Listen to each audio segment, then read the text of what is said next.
Hey there guys, welcome to episode 4 of the Rambling Producer Podcast, where we talk your ear off about the industry. Help me get your brain without mid-brain. Cutting out frequencies, it's the music game. Hey there guys, so in this episode we're going to be talking about 3 main things. The first one's going to be your name, which you should have kind of included that in your business plan in episode 2. If you didn't though, you can come back and revisit that now. We're also going to be talking about your first song release, since last episode we talked about the songwriting process of your first song. And then we're also going to be talking about the importance of collaborations. Now, all 3 of these things are going to all tie in together, and they're all super important to your career, and you do need to plan these out, and you need to actually have, an idea of your standing of these different things, and we'll get more into each one, as the episode goes on. So, let's go ahead and start with your name. Now, this is just going to be a short little explanation here, but basically, with your name, you can go as simple as choosing, your actual name. For example, mine is Matt Eichenberg. That'd be kind of a easy to remember name. If your name's overly complicated, like my last name's kind of hard to spell, and so, a lot of people assume the spelling, and they usually get it wrong. Sometimes people get it right, but if it's something complicated, it could be a uniqueness factor. However, there's also the chance that it could confuse audience members when they're trying to look you up. So take that into consideration. If you're a band and not a solo artist, just kind of brainstorm. Maybe make a large list. Maybe start with like 50 names and then start narrowing them down. Which ones you guys like best? Just write a bunch of stuff down and try to come up with names that you guys think really vibe well with you. And your sound, your name's really part of your brand. So when we were talking about your definitions of success, what you guys want to do in the industry, that whole business plan in episode 2 that we structured. If you haven't listened to episode 2, definitely go listen to that. And you can even skip through and just make sure you answer all the questions in it, and structure out your business plan there. But yeah, basically, whoever you are as an artist, whether you're a solo artist or a band, your name needs to fit that brand, that look, that overall persona that you are. So in this case, I'll give you an example of my name. My name is Emmy. We've talked about this before when I kind of introduced myself in the first episode. But my name, Emmy, is pronounced like an Emmy Award, kind of like an acting award where you don't act like yourself. Typically, actors don't act themselves. They usually are acting a part. And that creates a sense of irony because I'm all about being yourself, being your own unique self. I want that irony because in my personality, both in real life and as an artist, I am kind of an ironic bad dad joke telling, kind of person. And I like irony, and I like kind of being slightly sarcastic, but in a fun way, while also being dark and mysterious.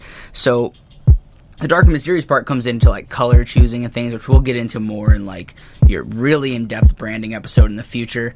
Your business plan was like the beginning of branding, but in this case, you want your name to fit something that resonates with you. So the other thing with my name is M-E is my initials. My last name starts with E. I know I said Eichenberg. Some people think I. No, it's E. It's E-I-C-H. But anyways, yeah, those are my initials, and initially I was like, well, what can this mean? And if it didn't have meaning for me, I wouldn't have used it, but it does have meaning. M-E. It spells the word me, but it's pronounced Emmy. It has so many different meanings. Me, being me, being myself, and that's something I want other people to resonate with. Like, yeah, I can be myself. But yeah, so that's like my whole thing. Obviously, get something that's going to resonate with you, and then stick to the name. Like, as soon as you get the name that you want to follow, maybe it's something cheesy, maybe it's something very straightforward, maybe it's just your name, maybe, whatever you think resonates with you the best. Naming honestly is both one of the easiest and the hardest parts all in one, because if you come up with ideas right away, it's super easy. You're like, oh yeah, that's a really cool name, I want to stick with it. But if you're not sure going into it, it can be kind of hard being like, oh man, what am I going to do? Really trying to think of it. But definitely just think up a couple ideas, figure out which one resonates with you the best, and stick with it, You also want to try to get something that's going to be memorable to people. easy to say, easy to find, easy to look up. My name's not super easy to look up until you kind of get it down, but so I didn't do great on that, but I really like what it means, so I had a trade up there. But it's easy to say and easy to remember, so I had that side. It's just the spelling of it's gonna kind of confuses people. But yeah, you want to try to make it as easy for people as you can. Sometimes, yeah, you have a trade-up of, like, is it worth the slight inconvenience of doing this? Maybe it is. You never know. It just depends on what resonates with you. So, yeah, I would suggest writing down a couple of choices of names, and then narrowing it down to just a handful, and then narrow it down further, and then finally pick from, like, one or two that are left at the end, and stick with it. Once you start with a name, stick with it. Unless you're changing your music altogether and your whole outlook altogether, I suggest sticking with whatever name that you start with, unless your definition and your plan and everything changes. So, because people are going to get to know that brand, and they're going to be following that brand, regardless of if you've only got like 5 fans at the beginning. It's still important for those 5 fans. Every fan counts. So, anyways, that's all I'm going to go about with the name. Like I said, if you follow the business plan in episode 2, you'll be able to kind of structure out what your brand looks like, and then kind of use that for reference. Like, oh man, does this resonate with me? Does this name resonate with me? And should we stick with it? So we're going to be moving on to your first release, which is like the main point. Well, one of the 2 main points in this episode, because the collaborations later are actually going to come into play with this first release in a different way than you expect it to, and you'll see what I mean later on. But with this first release, so you've written maybe a couple songs. Hopefully it's a couple, not just one. You want to write a couple songs and choose the best one for your first release, because when you hit the market, you want to hit the market with a plan as well. So when you hit the market, you either want to hit the market with like your best song, or, this is something I've done, you want to hit the market with a song that is really your best song at the time, but you're planning on getting better. Now, obviously, ultimately, you're always planning on getting better. But, like, for me, I hit the market with a song that I know did well with an audience because I played it live a couple of times, and it got stuck in people's heads. And that's good. That's awesome.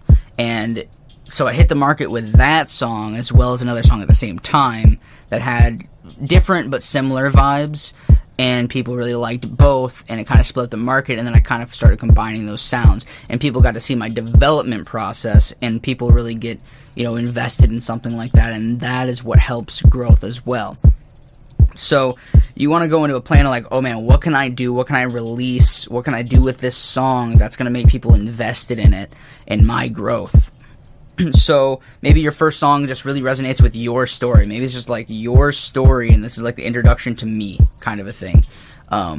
You want to make that song something that's going to resonate the most with you. So out of all the songs you've written, make sure you find the one that resonates with you the most, fits you the most, and chances are it'll fit your audience the most. And also try to make sure it's your strongest song in your opinion. It can be in your opinion. I would suggest getting other people's opinion if you can, if you have other people to work with. But if you're by yourself, you don't have anybody like, boyfriend, girlfriend, family member, or anything like that you want to get invested in your career right now, you're kind of on the down low, or you just don't have anybody like that, you can choose it yourself too. It's always helpful to talk with them. That's a form of collaboration, regardless of them not being a part of the song. It's kind of part of your process in general. So when I talk about collaboration, it's more than just the song itself, it's everything. But during that release process, you're going to want to go ahead and get that lined up, and you want, since it's your first release, nobody's got used to schedule it yet for you, I want you to set that release date a month out from when you're planning on uploading the finished product. So what I mean by that is choose a distributor. You're going to want to make it accessible to everywhere, and that means like Spotify, everywhere. Assuming you have the money to do so, it costs like $35 if you want to do like publishing, just everything. So if you live in like LA or something and you think someone might get a hold of your song and use it in like a YouTube video or like a bunch of other places, then yeah, do that. But if you live in like a small town, maybe not. If you live in like a small town, like in the middle of the boonies, chances are you probably want to go with like like $10-$20 most to release this first song for the distributor side. So like I use CD Baby because I pay once and then it's up forever. I don't have to pay yearly or monthly.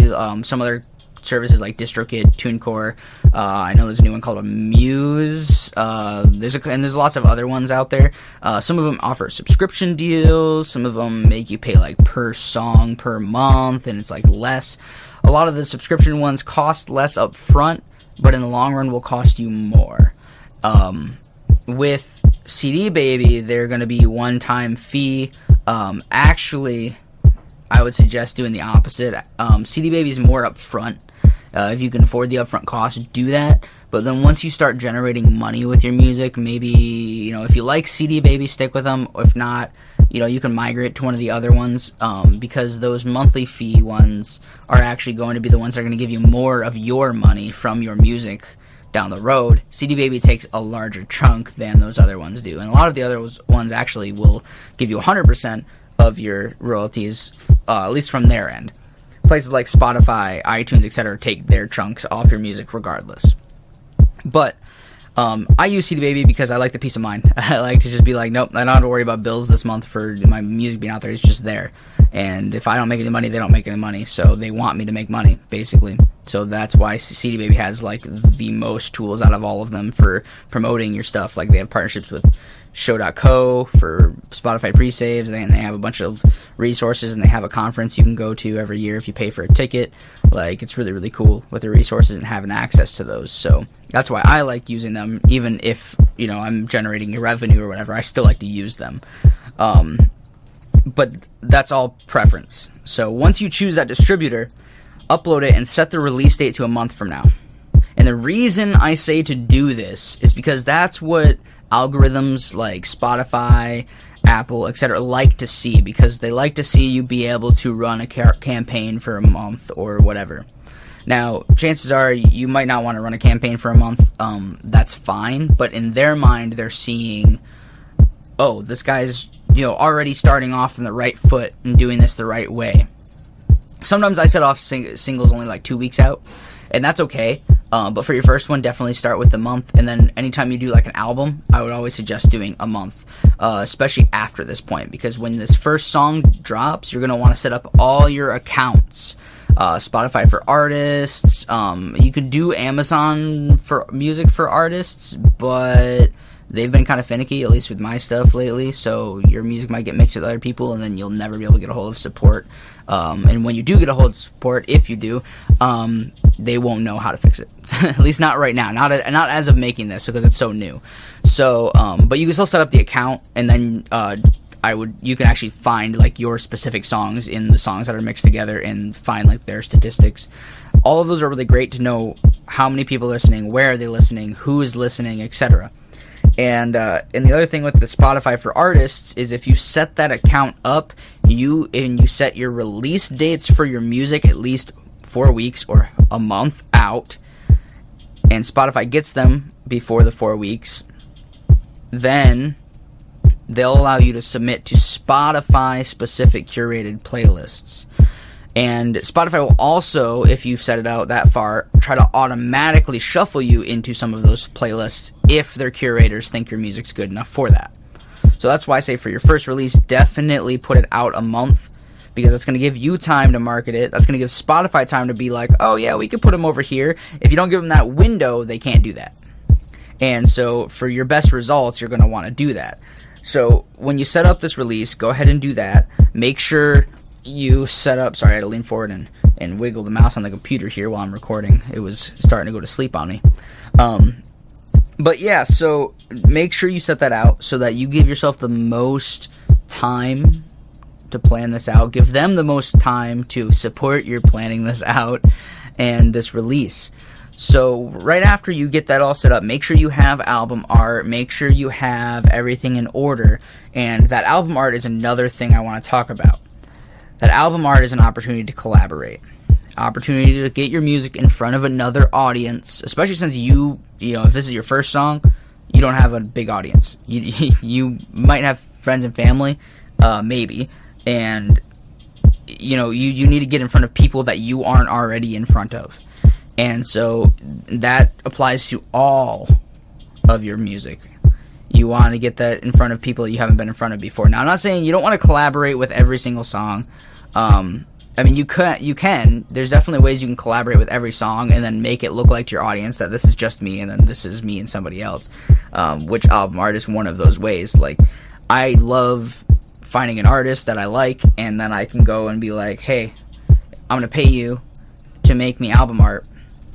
And when I release this song or release, the information about this song with the art, I'll mention that you did the art, and then you can also share this, and I'll have my release date on it, and people might follow me, or might go listen to this song that you did the art on, based on your audience, because chances are somebody in their audience will also like you, and could be part of your audience, and even if it doesn't, you've at least tried to put that in front of them, and really you haven't lost anything there, because you've gained this artwork that you've hired someone to do, and usually artists will do it for, not that much money. When you look at how much money you're gonna you spend to release your music over the course of time, and what the payout back to you really is, it's not a whole lot. Like, I think I paid one artist $60 to do something. I know that sounds like a good chunk, but that's really not. His original price was $80. I actually asked if he'd take less, and he said, well, you know what, for the first time thing, we'd do $60. And they also see the opportunity that they're gonna get in front of your audience. But I do say, always try to pay an artist if you can. Don't do free work like that. Like, you don't try to make them do free work. If they offer it, cool, but they are just like you. They're starting or in their career. Their art is art. Your art is art. You both deserve to be paid for your art, and you need to understand that. So don't try to convince people to do things for free either. So that's an opportunity for a collaboration. And actually later on we're going to have an interview with an artist that I've personally worked with. I also know really, really well because it's my significant other in this case. She does digital art. And you guys will get to meet her and what she kind of calls her company name later during an interview in the second half of this podcast. So, that being said, that is an opportunity for you to collaborate. Now, I'm going to get away from the actual release process for just a second and talk about the collaborations and why they're important more so. So, collaborating, especially on your first song, at least like with an artist of some form, even you can collaborate with a musician and have a feature, maybe you feature in their song because you're newer, or you have somebody like an artist make the album artwork and they share your song with their album art on it to get you in front of their audience, and they can get in front of your audience and your potential future audience that way. And that is a great way to start out, because you start out with a big whopping 0 audience. I'm negating your friends and family that you can pretty much convince to listen to it, whether you're good or bad. Usually, usually your friend will do you good, at least listen to your song once or twice, and maybe they'll show it to their friends, which is a really cool way to grow. And you can grow that way. You'll get some growth that way, but to get real growth, you need to get out there in front of people that wouldn't normally see you, just from your little hometown or whatever. So, on social media, however else you want to do it, you could get out and play live. But in this case, you have a great opportunity to have that artist share your stuff with their audience that they've already built. Even if it's only like 100 or 200 people, it's an audience you aren't in front of yet. And so you have that opportunity to grow. And using that same mindset now and way down the line in your career is a great way to grow, because you're getting your stuff in front of an audience that you aren't already in front of. And that is like the root, the main thing when it comes to any marketing. The whole goal is to get yourself in front of an audience you're not already in front of. That's what marketing comes down to. That's literally the entire goal of marketing. And so you already have a way of doing that right off the bat. Maybe it's not a huge growth opportunity, but even the littlest little grain of growth opportunity is a growth opportunity to you. And that is important. That is super important. So going back to your first release, you want to do that. You want to try to collaborate with an artist, try to collaborate with something with this first song Maybe it's a producer. Maybe you collaborate with a producer to make their backing tracks, and you either put like production by them, or you put like featuring them, or maybe you don't put anything at all and they just share it because and then they say that they did something on it. Whether they want credit or not, maybe they'll share it. I always say, you should put credit, but some people don't want credit. I mean, I see people on like Fiverr all the time that'll be like, oh yeah, I don't want any credit on this. A lot of people on Fiverr also won't share it, though, just as a heads up. Unless they want credit, then they probably will share it. But yeah, you can go out there and SoundCloud and be like, oh, I like your beats. You want to make a beat for me? I'll pay you for like an exclusive or a lease or whatever, but if you make a custom. And that's another way. That's a little more expensive than like an album artwork kind of person that's just starting out. But they also probably have a bigger audience, chances are, unless they're just starting. And then there's probably comparable. But yeah, I mean, you have so many different ways to collaborate. It's not just like musically. It can be, like I said, art. It can be simple. It can be just on the songwriting only side. It can be just the beat. It can be little things. You can collaborate just by being like, hey, can you come in and like record some samples for me, like just like little sounds that you make with your mouth, and I'll add it to my song for backing like pieces, and nobody will know it's really you, but we've collaborated. And then when you do that, you can share it to your Facebook and be like, hey guys, I actually was the guy who did all these weird sounds. That's even like a way. Like, think of creative ways to collaborate with people. That's going to help you get in front of people, in front of a larger audience. After you do all that, during your release process, if you have the money to market, to actually fund a little bit of marketing, now even if it's like $10, that's fine. Use that. I want you to use that, because now that you have a release date, you have artwork, you've already gotten that, whoever did that artwork to share in front of an audience. Now you've also gotten the chance here to now push it a little bit more. So post about your release, post, behind the scenes stuff when you're recording, post about it, keep people updated, keep people engaged this whole time, in whatever way fits you best, Like I said, behind the scenes is a great way to do it. That's really popular, but there's so many different ways you keep people engaged. But like, if you ask questions, if you do things like that, that's going to be the best way to keep them engaged. And I'll go over more of like engagement, social media in other episodes as well. But in this first release, then you want to try to go ahead and do an ad. Do a Facebook ad or an Instagram ad or whatever social media you're mainly on, your main social media you want to focus on. Start just with the one. Put like $10 in it. $10 over the course of 2 weeks, or $20 over the course of a month, or if you want to stretch $10 over the whole, month, that's fine. But go ahead and put that, even that small amount. If you have more, then go ahead and do more, but put that amount into it and try to target the audience that is in major areas near you, and then also all your local area, and try to include those into your targeted audience. And when you push that, just make a simple post for now, since we haven't gotten into the actual structuring of marketing. Try to just push that as just, hey guys, this is my new song release. Check it out. It comes out on this date. And you can just do something as simple as that for now. We'll get into the more complicated stuff later on. But as of right now, just focus on that. And that way you'll be able to put a little bit more push, a little bit more boost, get that in front of a little bit more audience outside of that other collaboration. Alright guys, so we're going to go ahead and take a break for a minute. We're going to go to a short word from our sponsors for this specific podcast episode, and then after that we're going to jump into our interview with the artist that I mentioned before. Alright guys. Hey there guys, we're taking a short break here just to tell you a little bit about our sponsor for this episode. Our sponsor is actually Anchor, the people who host our podcast. We really love their service. The best part about their service is that it's free. They give you the creation tools and everything to edit your podcast right from your phone or right on the computer from their website, so you don't need anything else outside of that. Anchor will distribute your podcast for you, so you can be heard on Spotify, Apple Podcasts, and many more. You can even make money from it. You can get sponsorships to do that. It's just really just everything you need to make a podcast in one place. And let's say you want to edit some things. That's cool too. You can do that in your own editing software and just upload your file just as its own file. You can add your own background music. You can do everything. Make sure to try out Anchor by downloading the Anchor app or go to anchor.fm to get started. Peace.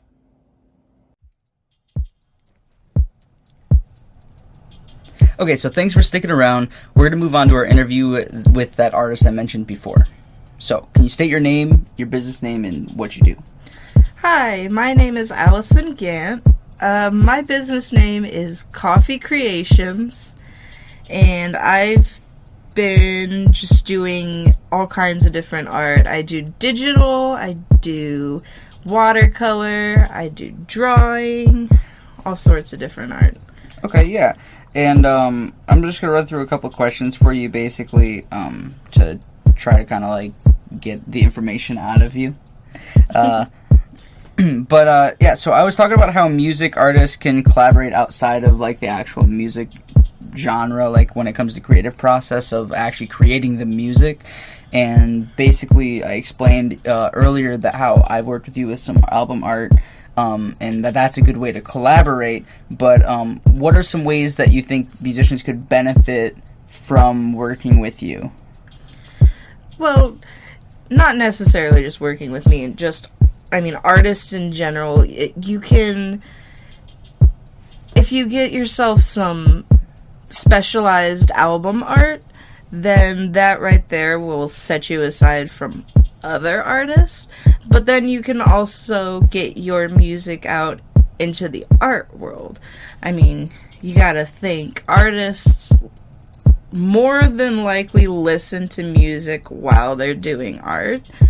So if you work with another artist, they can put your music out for you. It's almost like free marketing, really. Yeah. So after creating art for them, basically you're saying, like, you would, like, share stuff and all that stuff, basically, like, yeah, get it out into your world, and maybe there's other artists or something that would listen and jam out to their stuff while they're drawing, or maybe it's just your art fans that are just gonna enjoy it too. Yeah, most definitely. Yeah. How would that benefit you then? Like, so they've, other than the obvious, like, probably paying for the artwork, but how would that benefit you in that sense by working with them? Well, for me, I tend to get more of a viewing working with other artists, like music artists. And that really helps, because then that allows for my art to be viewed by other musicians who need work done, or let's say there's someone who maybe doesn't necessarily need album work, but they like the character designs that I do. It helps me get the viewings I need as well. It's very mutually beneficial, I would say. So that's basically like a mutual marketing thing, kind of like free most marketing. Definitely. Yeah, so I wanted to know, like, I probably already know the answer, but I was wondering what your favorite, like, art styles are. I know you said you do digital art and a bunch of different things. What's your favorite style to work with now? I'm assuming you're talking medium? Yeah. Right? Yeah, medium and style. So, like just making, like, characters, or, like, it's, like, more cartoon, more realism. Well, when it comes to medium, I've been doing digital more so. I still do my traditional and my watercolor, but not nearly as much as I used to. I still do it by order. And in terms of style, I do a more cartoony, animated sort of style.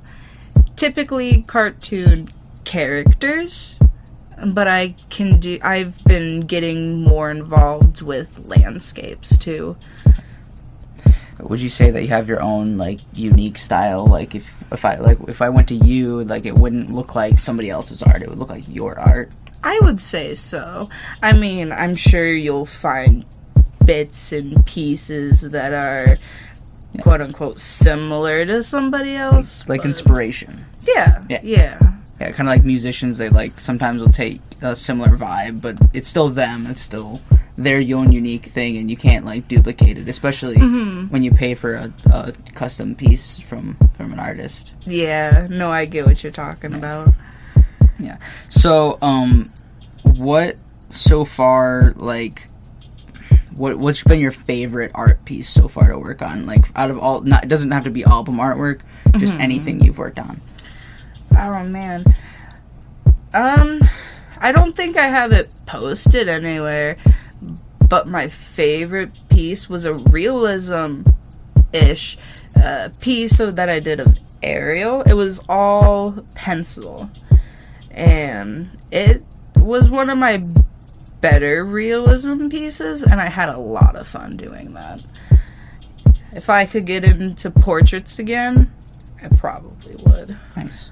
So when you going back to doing like album artwork, when you do album artwork, what is your workflow kind of look like from, you know, getting the information from the artist to actually physically doing it? Well, for me, it doesn't really take much to start. Usually I need either a basic reference. It doesn't even have to be super reminiscent of what they want. I mean, if they just send me a picture of a heart, I could start with that. Usually a color palette tends to work, and then from there I just kind of sketch everything out that comes to mind and then slowly build onto that. I like to intermittently like take screen grabs of it and just make sure that the musician likes what I'm doing before I keep going further, because the further I get, the harder it is to take steps back.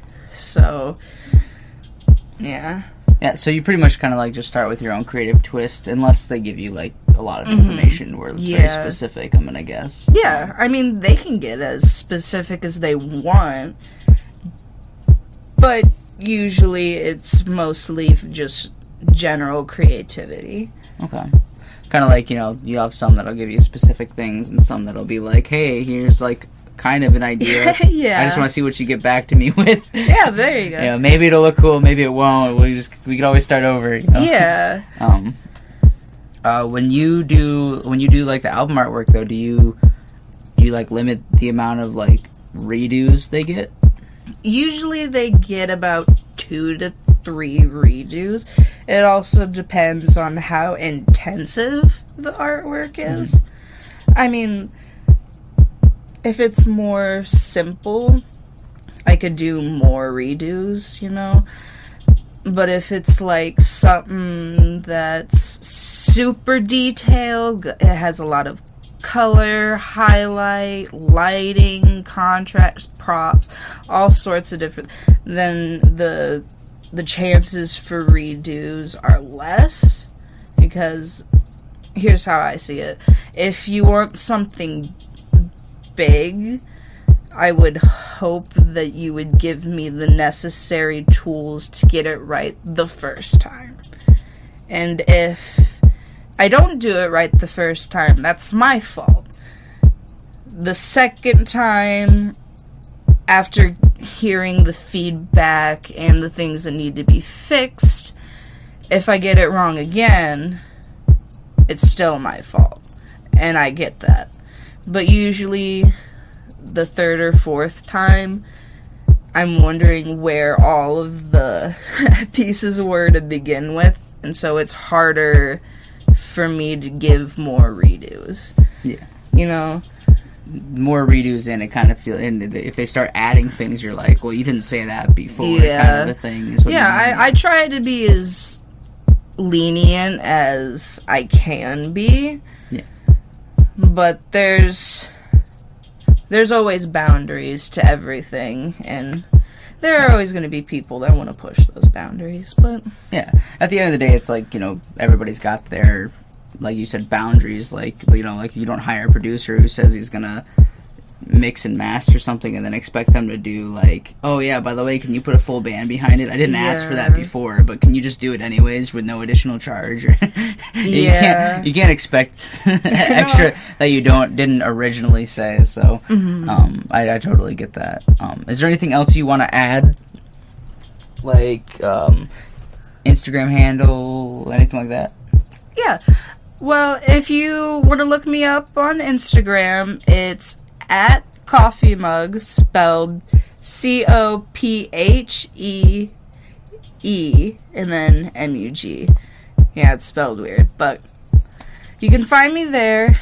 And what I would say to any musicians who are listening and wondering if they should hire that artist they've been looking at that they really, really like, do it. I'm sure they would really appreciate the work, and in the long run, you'll appreciate it too. For sure. All right, thank you.